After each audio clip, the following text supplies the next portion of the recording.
Well, welcome to 180 U-Turn, the talk show that features some of the greatest conversion stories of our time. Stories of men and women who are on the highway to hell when they encountered a Damascus Road event that completely turned their lives around. Hello everyone, I'm Steve Savant, and today I'm broadcasting live from Teen Challenge Christian Life Ranch in New River, Arizona, one of the premier detox and rehab facilities for drug and alcohol abuse. For more information on their rehab services, weekly meetings, and any special events, just hop out to their website at tcaz.org.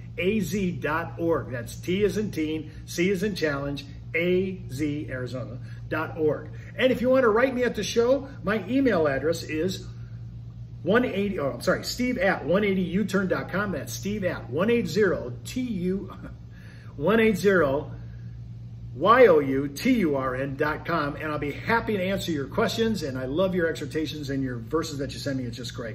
Well, we're day 3 with Elijah Coburn, and yesterday we were just hitting the potpourri of some illicit drugs and the stuff that you got into. It was like a pharmaceutical, you know. But today, I'm sorry, we're going to have to go someplace as dark as it gets. And people say, Steve, I just can't believe that people live like this. And if you ever sat down over at the 202 underneath there, and that place is Drug City. I mean, and that's just one of the many encampments of people that are just so desperate to find God. And believe you me, after my years of going to institutions and facilities like Teen Challenge as an example, an excellent one, I have just seen if God is not involved in the rehab, you could just pretty much forget it. I hope that isn't too strong a statement to say. No, that's true. All right. Well, here we're talking today. I wanted to pick up a little bit on yesterday. You know, people, this myth that, wow, heroin's a lot. It's actually cheaper than all the stuff you're into. But the problem is that you need more of it sooner. Your body adapts to it, and now you need it a lot. You're shooting what, every day? Yeah. I wasn't shooting at the time yet, but yeah. So yeah. At the time. Right. So at the time I was using drugs. I was up to $200 a day worth of Percocets, opiates. And that wasn't including alcohol. Are you buying this off the street, or you I'm getting buying some them off the doctors? street. Okay, so yeah, altogether I was spending about $300 or more a day on drugs and alcohol. And the opiates I needed to function. If I didn't have them, I literally couldn't go to work. I couldn't go to the bathroom. I couldn't do anything. I'd be physically sick and hurting. So what was going from $200 a day of opiates, like pills, I could get in $20 worth of heroin, and $20 worth of heroin would actually last me a couple days. At first, exactly. Yeah. But what took me to build up that $200 a day opiate addiction and pills, what was happening in a matter of weeks with, what took years to do that would happen in a matter of weeks with the heroin. So $20 a couple weeks later would be just enough for a couple hours, and eventually it'd be $60 a day, and then $120 a day, and so on and so forth. Yeah. Yeah, and what are you earning to cover that? I mean, I was serving tables at the time. I was making pretty good cash every day. Yeah, for sure. So it depended on the day, but it's going out. It's going out as fast as it's coming in. Eventually, it got to the point I could hardly pay for my bills. Kept missing out on rent with my roommates. You bet you got your roommate is picking your tab up, and all of a sudden that's it. So you're gone. Yep. I got so far behind on rent. I waited till he went to work one day. I rented a U-Haul. I packed all my stuff and I left. Tried moving in with my dad. He knew I was on drugs, so he ended up not letting me stay there either. I moved in with a friend. I stayed with him for a while, and eventually that was another bridge I ended up burning. He confronted me out of love. He cared about me. He knew I had a problem. Can I stop you? Yeah. Did you feel his affection and love for you when he was talking to you? I was so lost in the drugs, I couldn't feel anything else. Okay, so when your heart is so seared, and there's an encampment, it's so calcified, you can't get any penetration. Even a person coming to you out of love, trying to do an intervention, right? Can't even get through. And you're a young man at the time this is all happening.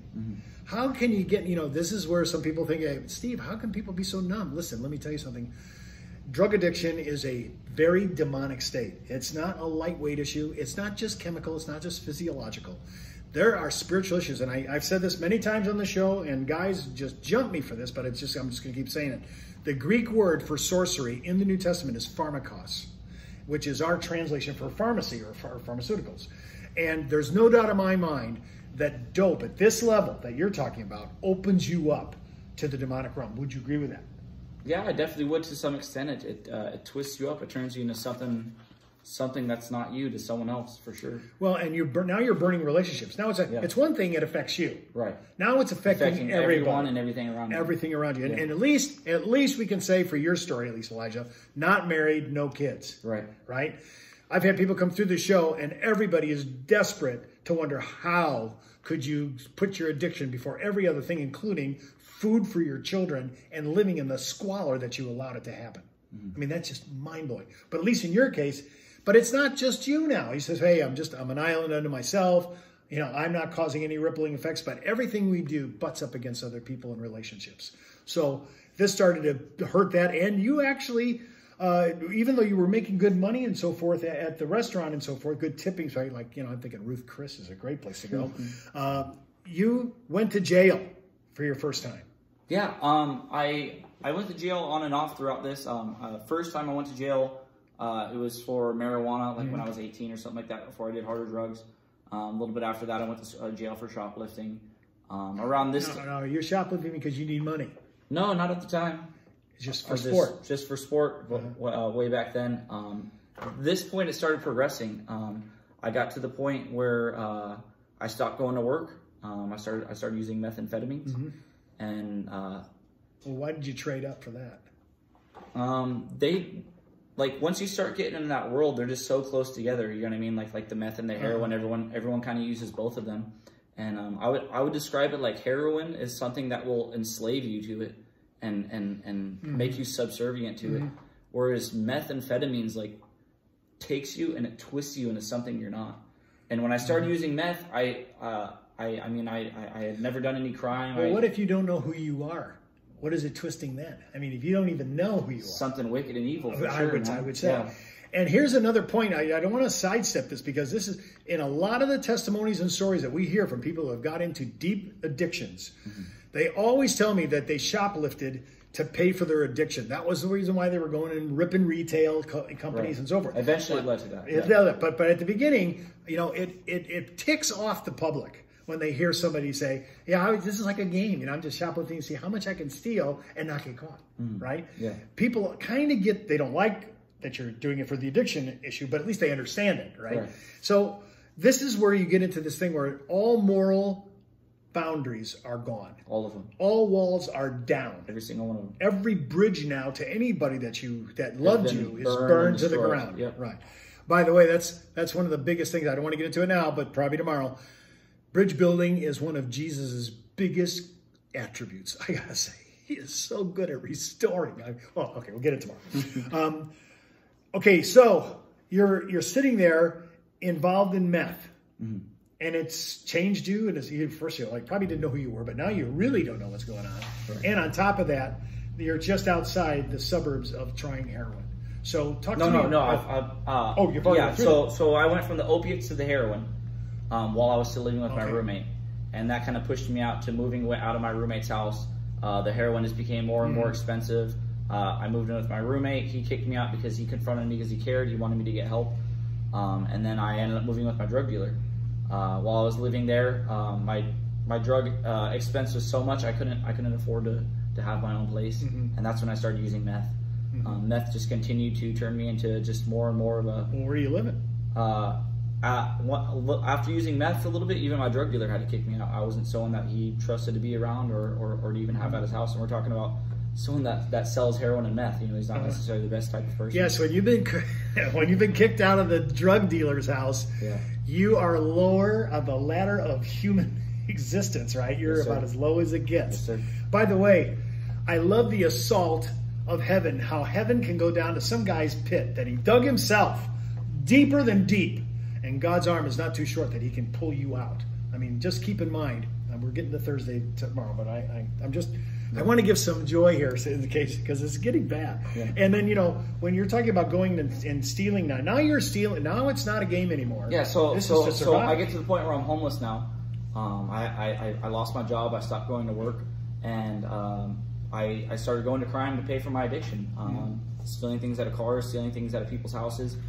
Whenever I needed food, I never wanted to spend money on it, so I just go right into the store and I'd steal food to eat. And because of that, I ended up getting arrested a couple more times. I got some theft charges. I got some more shoplifting charges.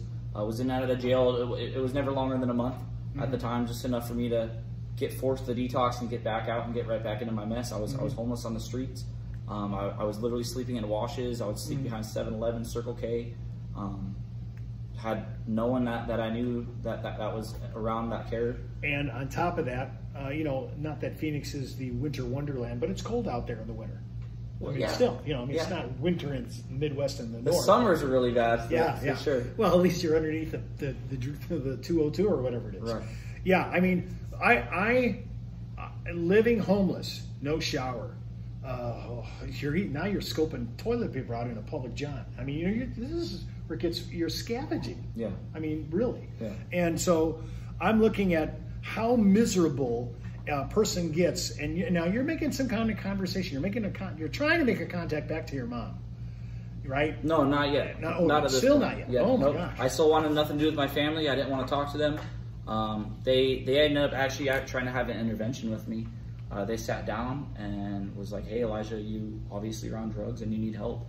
And I lashed back on them. I blew up on them. I said some hurtful things, and I said I never want anything to do with them again. I walked out of their house, and I had a lot of pride. I even when I was homeless on the street, someone would come up and offer me money, and I would take offense to that, like, "Oh, what, do you think I'm homeless? Do you think I'm a drug addict?" Which I obviously was, but you know, I tell people I had a job and I made more money than them or something crazy like that. So, but in truth, by the time you got to your addiction, you know you are in trouble now. It's not just being homeless. It's not just like, hey, you know, you're gonna go one time too many, and you're gonna spend a little more longer in the jail this time. Yes, sir. And you might go to prison. Right. And you might go to prison because of it. Right. So I ended up actually getting arrested by the grace of God. Oh yeah. Do you think it was God's intent was your arrest his rescue? 100%. By the time I got arrested, I weighed 100 pounds. I had already been in the hospital for substance. I'm sorry to stop so many times, but these are important things. Yeah. How much you weigh now? Around 170. So you're telling me that you look like a Biafra child. You're gaunt. Yeah. I mean, gaunt 100%. And hollowed eyes. Hollowed eyes. Yep. Wow. So 100 pounds. 100 pounds flat, and we're talking with no clothes on my body or anything. So, yeah. What was arrested? I weighed 100 pounds up, and even right before this, I spent some time in the hospital. I had sepsis of the blood. It's like a blood infection. I almost died. They had to pump me full of a bunch of antibiotics. And none of this woke you up? None of it woke me up. As soon as I got out, I just went right back into my mess. I was to a point where I thought that was my life. I thought I was going to be a drug addict forever. I thought this is how I was going to die, and this is just the life I was going to live as a homeless junkie. I'm always amazed. One of our stories where a person almost loses their life. They're dead on the table. They're paddling the guy's chest with electrodes as fast as they can do it. Barely get the guy up, and he walks out and just goes right back to it. Yes, sir. That was no wake up call. Yep, not at all. It was just a little hiccup basically for me to get back. Just a little. Yeah. It's funny how people say that is a bump in the road, right? When you just went off the abyss. When you for sure. When you almost died. Yeah. And and like I said, I'm pretty sure I was close to the edge of death already. I mean, between the crimes I was doing, or maybe even a life in prison for the things I was doing, or maybe going to someone's house. Especially in Arizona, people have guns. You know what I mean? Right. So, and I obviously wasn't taking care of myself physically. And so, I definitely do believe that it was God's grace. It was His favor that I didn't deserve that took me out of that situation and put me into jail. Sometimes oftentimes our arrest is His rescue plan. Listen, I always say when you're coming to chapel at the chapels that I facilitate in the jail or prisons, by the time you're coming here, you have burned through every relationship, every option, sometimes even every detox and rehab center, and you're coming with nothing left. And I always wonder, why didn't we go to God first rather than wait to put Him in the last? The very last. Yeah, the very last. 100%. But we're still working with Elijah's story, not only on the drug issue, but God is not going to enter into this guy's life at this time. I mean, you hate God. I did. You actually believed He was true. He existed. But you hated Him. I mean, a lot of my guys are like, "Hey, I'm an atheist. I didn't even care," But you did believe. Well, I would tell people I was an atheist, and then I would follow it up with it. If God is real, the God of the Bible, I hate Him and I want nothing to do with Him. And I would take it even further. People that say they're an atheist, Romans says the exact opposite. No one's an atheist. Everyone knows that there's a God. Everyone. There's something inside. 100%. That can witness. Even we can look at creation. And we know there's a God. His law is written on our heart. We know within us that He exists. Mm-hmm. Well, when I think about at the time that your addiction, it's so bad, and finally, we're going to pick it up tomorrow. You get on a phone call with your mom. Yep. This is where something changes, and we'll get into that tomorrow. I got to say, I'm just always amazed at where we have to go till we finally come to terms with God. And listen, we can't escape Him, and He's a roadblock. And that's His love, by the way. Roadblocking, not going to let you proceed with your train. He's going to lay across the tracks. He already laid His life down. He lays it down for people all day long. I see it every day. Well, listen, for more information about Teen Challenge and the ranch out here in New River and some of the detox and rehab services they have, and their weekly meetings and their special events, just hop out to their website at tcaz.org. That's tcaz.org. So until next time, I'm Steve Savant, and remember, no one's outside the reach of God. No, not one.